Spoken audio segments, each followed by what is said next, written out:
ایک فقیر تھا، ملنگ درویش، اللہ کا بندہ.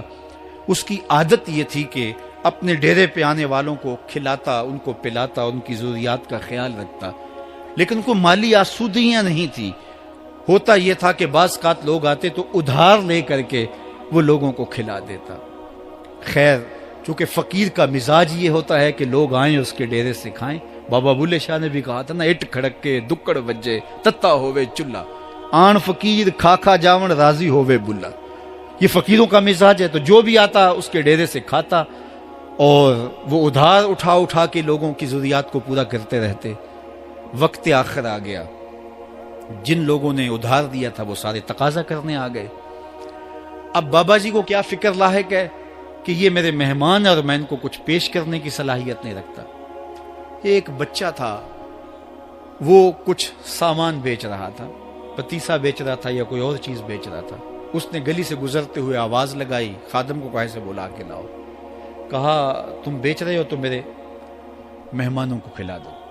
بچہ بڑا خوش ہوا کہ میں سارا دن گلیوں میں گھوم کے یہ پتیسا بیچنا تھا، اب یہ ایک جگہ ہی سارا فروخت ہو گیا تو یہ تو موج لگ گئی، میں جلدی گھر چلا جاؤں گا، میری ماں خوش ہوگی. تو سارا ان مہمانوں کو کھلا دیا گیا. اور اس کے بعد کہا بابا جی پیسے.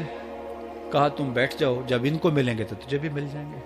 وہ بیٹھ گیا، 2 4 10 منٹ بیٹھا تو بچہ تھا پھر کھڑا ہو گیا، بابا جی پیسے. کہا جب ان کو ملیں گے تو تجھے بھی مل جائیں گے.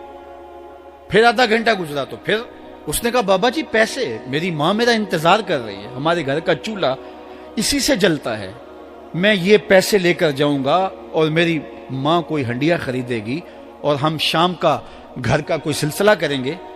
کہا بیٹا جب ان کو ملے گا تو تجھے بھی مل جائے گا. بچے نے رونا شروع کر دیا. یتیم بچہ تھا، اس کا سارا آسرا یہی تھا. اس نے رونا شروع کر دیا. جب بچہ رویا اللہ کی رحمت کو جوش آیا. کوئی مرید نذرانہ لے کے ان بزرگوں کے پاس آ گیا اور اشرفیوں کی بھری ہوئی تھیلی پیش کی. وہ اتنے پیسے تھے کہ اس بچے کو بھی دیے، جتنے لوگ آئے تھے سب کا قرض چکایا. کہا جاؤ گھروں کو. تو سب نے کہا بابا جی ہم صبح سے بیٹھے ہوئے تھے تو یہ نذرانہ دینے والا صبح سے نہیں آیا تو اب کیسے آ گیا؟ کہا صبح سے تمہارے اندر کوئی رونے والا نہیں تھا، ایک رونے والا آیا تو باقیوں کا بھی کام بن گیا.